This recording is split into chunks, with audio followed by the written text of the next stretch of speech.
ជីវិតយើងជាខោទៅមានអ្នកខ្លះនោះក៏ប្រឹងធ្វើសេចក្តីល្អអំពើល្អ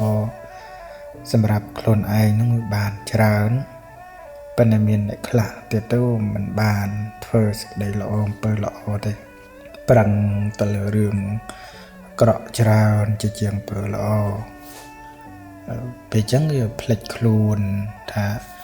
ដែលខ្លួនឯងបានកើតទាំងដោយសារបុណ្យដោយសារអំពើល្អសេចក្តីល្អដែលយើងបានធ្វើបានសាងពីអតីតមកគាត់ផ្លិចគិតតែចំណុចហ្នឹងប្រឹងជាមួយនឹងរឿងមិនល្អច្រើនចឹងទៅ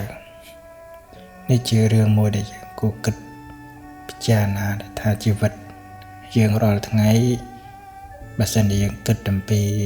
ភាពមិនទៀងហ្នឹងគឺច្បាស់ណាស់ថាវាមិនដឹងទៅពេលណាវេលាណាទេអញ្ចឹងបានជានៅក្នុងពុទ្ធសាសនាតែងតែមានការដាស់តឿនក្រើនរំលឹករឿយពីយើងគ្រប់គ្នាថាបើមានឱកាសមានពេលវេលាហ្នឹងក៏ប្រឹងធ្វើសេចក្តីល្អប្រឹងធ្វើអំពើល្អឲ្យបានច្រើនសម្រាប់ខ្លួនឯងដើម្បីជាការប៉ះប៉ូវឲ្យខ្លួនឯងបច្ចុប្បន្នបើកាលណាយើងធ្វើហើយហ្នឹងក៏ផលដែលទទួលបានហ្នឹងគឺរមែងមានអ្នកដទៃស្រឡាញ់ចូលចិត្តច្រើនព្រោះរឿងដែលយើងធ្វើហ្នឹងជារឿងល្អរឿងសម្រាប់សង្គមជាតិអីចឹងទៅអានេះវាជារឿងល្អសម្រាប់យើងហើយទៅប្រៈលោកហ្នឹងក៏យើងបានជាដើមទុនមួយសម្រាប់ខ្លួនឯងគឺត្រង់ដែលថាយើងបានធ្វើសេចក្តីល្អអំពើល្អមកច្រើនហើយអស់ជីវិតទៅនឹងក៏មានអ្វីជាទីពឹងសម្រាប់ខ្លួនឯងចឹងដែរបើកើតមកជាមនុស្សក៏ជាមនុស្សដែលមាននៅសេចក្តីល្អ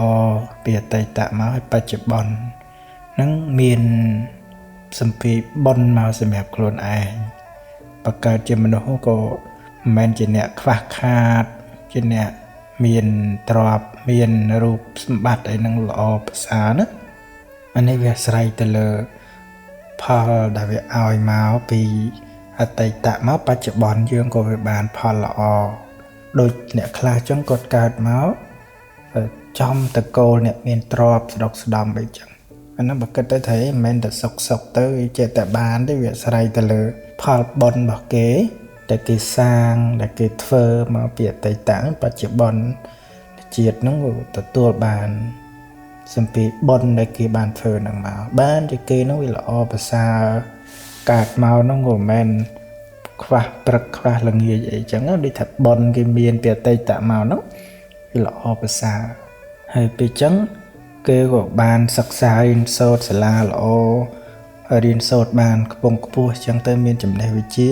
បានការងារល្អប្រសើរបូករួមទាំងទ្រព្យរបស់គេនោះវាមានច្រើនទៀតហ្នឹងផលបុណ្យរបស់គេហើយប៉ុន្តែយើងជួនកាលនៅខ្វះល្ងាចប្រឹងទៅ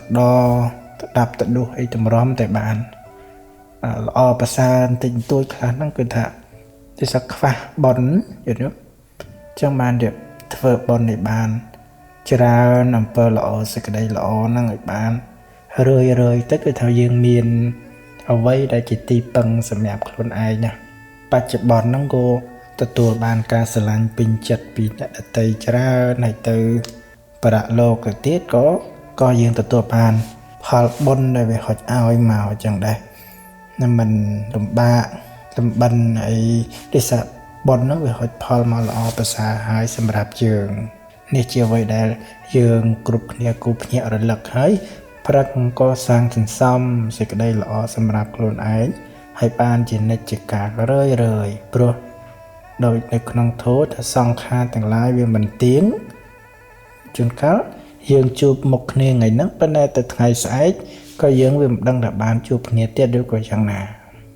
ជីវិតហ្នឹងវាប្រែប្រួលជីវិតហ្នឹងវាផ្លាស់ប្ដូរទៅរឿងយើងនោះមើលមិនដឹងមើលមិនឃើញអញ្ចឹងបានថា